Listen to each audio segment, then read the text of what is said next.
Grocery delivery apps మనల్ని నేరుగా దోచుకోవడం లేదు, చాలా తెలివిగా మోసం చేస్తున్నాయి.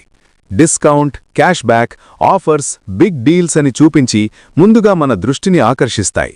కానీ ఆ డిస్కౌంట్ వెనుక అసలు ధర పెరిగి ఉంటుందన్న నిజం మనకు కనిపించదు. Limited time period offers, today only deal, last chance అంటూ భయం పెంచి వెంటనే కొనాల్సిందే అన్న మానసిక ఒత్తిడి పెడతాయి.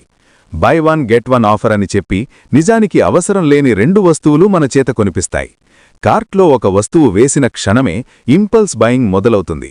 People also bat this, recommended for you అంటూ మనకు అవసరం లేని వస్తువులు నిశ్శబ్దంగా కార్ట్లోకి జారిపోతాయి. ప్రైస్ బ్రేకప్ చూస్తే షాక్ అవ్వాల్సిందే. ఐటమ్ ప్రైస్ వేరు, హ్యాండ్లింగ్ ఫీ వేరు, ప్యాకింగ్ ఛార్జ్ వేరు, డెలివరీ ఫీ వేరు, ప్లాట్ఫామ్ ఫీ అంటూ అన్నోన్ ఛార్జెస్ ఒక్కొక్కటిగా జోడిస్తారు. ఫ్రీ డెలివరీ అని చెప్పి అదే డెలివరీ ఖర్చును వస్తువు ధరలో కలిపేస్తారు.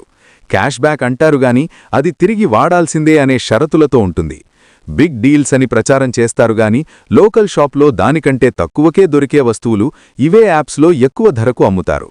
ఇలా ఒక్క ఆర్డర్ పెద్దగా అనిపించదు, కానీ రోజూ చిన్న చిన్న ఖర్చులు నెలాఖరికి పెద్ద దోపిడీగా మారతాయి. సౌకర్యం పేరుతో మన డబ్బు, మన అలవాట్లు, మన నిర్ణయాలు నెమ్మదిగా ఈ యాప్స్ చేతుల్లోకి వెళ్ళిపోతున్నాయి. ఇదే నిజమైన మోసం.